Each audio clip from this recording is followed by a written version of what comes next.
Ayun. So, good evening guys. Ngayon po ay Tuesday, May 26, 2026. So, laglag na naman yung mga alaga natin. Nag-drop na naman si PSC Market. Wala kasi talagang foreign buying. Oh. Another, malaki-laki to. 820.18 million net foreign sale. So, ibig sabihin nasa more than 13 billion yung net foreign sale na dito sa market natin. Hindi kaya bumagsak tayo for next opening natin kasi Wednesday wala tayong trading day kasi gawa nung sa mga Muslim, di ba? Yung parang celebrations part ng Ramadan. So, tignan natin. Wala tayong wala tayong aasahan na bounce muna sa mga big caps natin kasi wala tayong nakikita na net foreign buy. So, yung mga movers natin para sa mining karamihan dito pero malilit lang din po yung mga galaw nila. Ayan. So, wala muna expectation masyado dito sa mga alaga natin kasi wala ding nagte-trending na stocks, di ba? So nag-pause sina dito, si Plus pabagsak pa rin naman, sina SCP, sila kasi yung mga trending dito, hindi rin naman maganda yung mga galawan nila. Okay? So anyway, review na lang natin ulit yung mahina na galawan sa market. So sa US market, ngayon yung futures niya medyo maganda siya, pero yung Europe at saka Asian markets, laglag din po yung kanilang mga galawan. Tapos sa bandang cryptocurrency, steady lang naman si Bitcoin sa 77K. Okay? So dito siguro sa Philippine markets, nasama na rin yung sentiment ng bakasyon. Kasi lumabas yung karamihan ng mga foreigners ulit sa market natin. Okay? So nanguna sa lista natin may konting spike itong si Upson. So nag-up siya ng 6.76%. Pero net foreign sale naman siya ng 17K. And then si Atlas Mining may konting galaw. So nag-up siya ng 3.23%. And then meron siyang 3.8 million na net foreign buy. Tapos si Nickel nag-up din ng 2.6%. So meron siyang 52K net foreign sale. Si Ionic, so ito naman, ang balita lang naman natin last time yung upcoming na malaking dividends to, di ba? 9% yata yung dividendo nitong si Ionic. So, market siya ulit ng 2.09% and then meron siya 170K net foreign sale. Tapos si Tugs, yung pinag-usapan natin, so hataw pa rin, no? 2.44% pero parang doji yung kadila natin. Tapos si FNI nag-bounce ng 2.22% pero net foreign sale tayo ng 818K. Ayan. So wala tayong makita masyadong foreign buying ulit sa market natin. So disclaimer pa rin sa mga bago sa channel natin. As usual, yung review natin is for education purposes. Laman po yan, so wag mong gagamitin to as a reason para mag-buy, sell, or hold ng stocks. May risk po kasi na involved sa market. Due diligence na lang po kung ano yung stocks yung bibilihin mo. And then, follow mo lang po ako as usual dito sa ating Palabi Trader na YouTube channel. Subscribe ka lang para updated ka sa reviews natin. Or kung gusto mo, join ka dito sa trading community natin. Okay? So, yung mga nakasubscribe, as usual, maraming salamat sa mga viewers natin. Bababa na naman yung mga viewers natin nito. Company reviews, mga sample trades sa market. So, check mo na lang habang bakasyon. Basic indicators, technical analysis, fundamentals yung mga risk management, and basic learnings po dito sa markets natin. Kailan ulit kaya tayo, yung parang galawang ng pandemic, di ba? Lumilipad yung mga stocks natin. So, ang tagal na. Ilang months na rin, no? Tapos sa crypto ko to, follow mo na lang ako dito para sa mga cryptos or play to earn games. Yan, wala pa tayong upload dyan. Tapos social media, Facebook account na Palabi Trader or dito sa Facebook page. Yan, check mo na lang po. Tapos sa Twitter, konti lang din yung balita natin. So dito muna tayo sa pinaka-summary ng index. So nag-drop pala si services sector, no? So ICT siguro yan.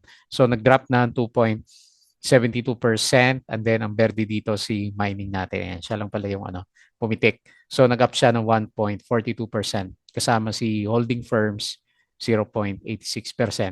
Kaya lang ito nakadismaya pa rin. So 820 million net foreign sell. Ayan, walang momentum, walang catalyst yung yung market natin. So foreign funds bought, BDO, BPI, China Bank, East West, FPH, Emperador, Monde, ABG, AC, Aboitiz, Equity, Ali, Double Dragon, Emrit, Cebu, Bloomberry, Pure Gold, Robinsons Retail, EPX, AT at saka si OGP. So trading holiday tayo tomorrow, May 27, and then magre-resume ulit tayo ng Thursday at saka Friday naman. Okay? So upcoming dividends, ex-date, ngayon pala to, no? May 26.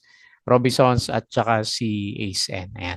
Hopefully mataas yung dividendo na binibigay nila. So yung mga gainers, mga mining talaga ng AT, Opson, yung iba mga penny stocks Apollo, di ba? PHR. So sila na lang yung gumagalaw dito. Pinaka most active nag-drop si ICT 3%. Yan yung sa services sector natin. Pure Gold drop, sino ba to nasa dulo? Si Jollibee ba to? Minus 4%. Okay. So pangit. Um, Net seller Sina, ICT, Jollibee, CNPF, Meralco, SPNEC, SMPH, A-REITs, Metrobank, Security Bank, Telglobe, Converge, Web at saka si Plus. Alternergy, Dopenga Hydroplant Secures ERC, Compliance NAD, Alter, yan yan. Tapos valuation ongoing for MGen, SPNEC merger. So re-IPO ng March 2027. Ayan. So yan na lang abangan natin kay SPNEC, Upson. Ito pala yung news niya. Grew Store Network. So with 240 stores. So same, ano ba to? Same store sales growth was 6.1%. And may catalyst pala si Upson natin. FLI reports 1.1 billion net income in the first quarter. AC, Premier Tech, Glomerate, Ayala Corporation, Bridge Digital Tech across real estate, banking, telco, and renewable energy. So Jollibee Food Corporation affiliate acquires Jollibee shares. Okay, so ano kaya to? Mababa o may discount, di ba? STI profit down 22%. Kala ko ba billion yung earnings niya. Philippine National Bank completed a core banking modernization. Cebu said its owners and executives will take voluntary pay cuts. Tapos yung mga news natin, top Iranian negotiators arrive in Qatar for talks on peace deal. Ayan. So bullish pa rin si US market natin dahil sa ongoing na peace talks sa Iran at saka sa USA naman. Okay? So hopefully bukas sa Thursday may epekto sa atin yan. Ayan, so patalasas po ulit yung mga gusto ng guide sa trading sa Philippine markets. Check mo na lang po yung ating Patreon channel. Okay? So punta tayo ulit sa matamlay. Sobrang sideways naman ng index natin. Ilan buwan na tayong down? March, April, May. So isang quarter na down si PSE natin. Ayan. So kung maiwasan lang natin itong mga drawdowns na to, no? Ayun, no? Hindi gumagalaw yung index. Okay? So, bad movement. So, dahil siguro sa holiday na naman. Pero malakas talaga yung foreigners. So, 820 million. Sino kaya yung binenta ng mga foreigners natin? So, 5963.24 and then negative 0.77% nga siya. So, super sideways yung galaw ng market natin. Kailan ba pumasok si BBM? Parang wala pa nangyayari, no? Ayan, no? So, nandiyan pa rin tayo sa bandang baba ng index na rin. So, punta na lang tayo sa mga winners. UPM pala yung nanguna dito, no? Pinitik na naman siya. 38.78%. Tapos si Upson, nag-breakout 6.76. Nabubuhay yung mga penny stocks. Apollo, 4.62. Yung may volume na lang, hanapin natin yung mga million. At last, consolidated mining end. So, ito at least yung may trend. 3.23%. Si Nickel, 2.6%. Nag-bounce. Ionics, 2.59. Ba, nag-breakout pa si Ion. Tapos si FNI, 2.22%. Tapos si Maynilad, ayan, pabalik na. 1.54%. And lastly, may volume na lang. ABG. So, 1.46%. Hindi pa rin niya tinutuloy yung yung pinaka-breakout ng price action niya. Okay? So, sa losers naman, sino bang bumabagsak dito? Axilum. Ay, kaso walang volume itong mga to, no? Minus 5.56%. Si ZNPF, ito nga, medyo pa-downtrend na naman. So, 4.32%. Ito, may net foreign sale. Sino kaya yung nag-net foreign sale na malakas? Okay, tapos sino pa? ICT, 33 million lang eh. So, minus 3%. Robinsons Retail, net foreign buy naman to, 3.3. Sino kaya yon? Vitarich, minus 2.94. Si Robinson Land, pabagsak pa rin. Minus 2.46%. Sino kaya yung binawian na merong volume dito? Wala eh. Jollibee, 1% lang naman eh. Ayun, 82 million yung niya. Net foreign sales. Sino kaya sa mga big caps? Wala namang more than 100K na net foreign sale. Okay. So, hindi ko nakita kung sino yung binagsakan ng mga foreigners. So, punta tayo dito sa global market. So, yung futures, S&P, so babawi siya, 0.7. Dow Future, 0.57. Tapos Nasdaq, 1.02%. So, mukhang maganda mamaya. Yung US market, European stocks drop, and then majority ng Asian stocks drop din po siya. Mahina din yung Asia markets natin. And then, dito sa cryptocurrency, so 77K pa rin. Si Bitcoin, Ethereum 2K, si BNB 662, XRP 1.35, tsaka si Sol 85, and then si Dodge 0.1 yung closing niya. Okay, so steady lang ng konti si cryptocurrencies natin. Okay, so pasadaan na lang po natin yung mga trending stocks. Okay, so nahin po natin si Opsun. So, siya lang yung pinakamalakas yung galaw na may volume sa ngayon. Ayan. So, dati walang volume. Tapos biglang nabuhay. Parang ganun yung galaw ng mga stocks natin. So, tignan natin kung makalampas siya dito sa next resistance dito sa 0.86 kasi kaka-breakout lang ng candle natin sa kanya. Ayan. So, tignan natin kung maabot niya itong mga previous peaks dito sa 0.86. So, dahil medyo malakas yung galaw niya, ayan, nag-overbought yung RSI natin. Meron pala siyang dividends. Maganda pala, oh. O baka umakyat pa to. Kasi 8.11% pala parang Ionix. Meron siyang binigay na, ang ganda pala mamigay na ito ng dividendo, no? 8%. Tapos drop yung pinaka-price action niya. Okay? So, pwede pa, no? So, nag-close siya ng 0.79 at up siya ng 6.76%. And then 17K net foreign sale. Yung pala yung pinaka-catalyst natin. Bukod sa meron siyang news about sa kanyang 6% lang yung earnings niya, di ba? At 10%, ayan. 10.93%. Okay. So at least may good news. Si Upson, next. Atlas, so malakas yung mga mining pala natin. So halos pa breakout ulit si Atlas. Okay, ito yung isa. Previous na pinaka-resistance area niya. Ayan, so pabalik siya ulit dito sa breakout level natin. Hopefully matuloy na itong si Atlas Mining and bullish yung RSI. Nandito lang tayo sa bandang taas. So nag-close siya 9.6 up na 3.23% and then meron siyang 3.98 million net foreign buy. Okay?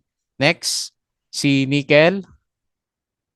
Kaya pala puro mining yung pumitik yan. So medyo nag-bounce din siya pero lower siya, lower high yung galawan niya. So anyway, tignan na lang natin kasi yung bounce naman niya malapit lang dito sa support level natin. So nag-close siya ng 4.74 up ng 2.6% and then 52K net foreign sell. Ayan, mahina pa rin naman.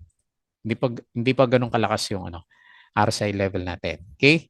Next, Ionix. So baka ganito din yung galawan ni Upson natin. Ayan. So kailan ba ex-date?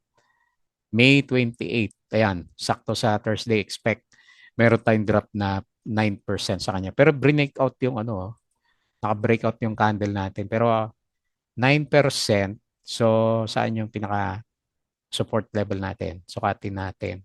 Saan siya potential na mag-drop? So, in-expect ko 9% din yung yung drop nito, sakto din pala dito sa may gap. Baka mag-close the gap to si Ionics natin. Okay? So expect na lang may drop kasi nga dahil dun sa malaki na dividendo niya. Okay? So kahit na bullish yung breakout yung candle natin. So nag-close siya ng 1.19 nga, 2.59% up and then 170K net foreign sell. Okay? So next, si Tugs, pangatlong araw na berde, pero parang Dow-G, no?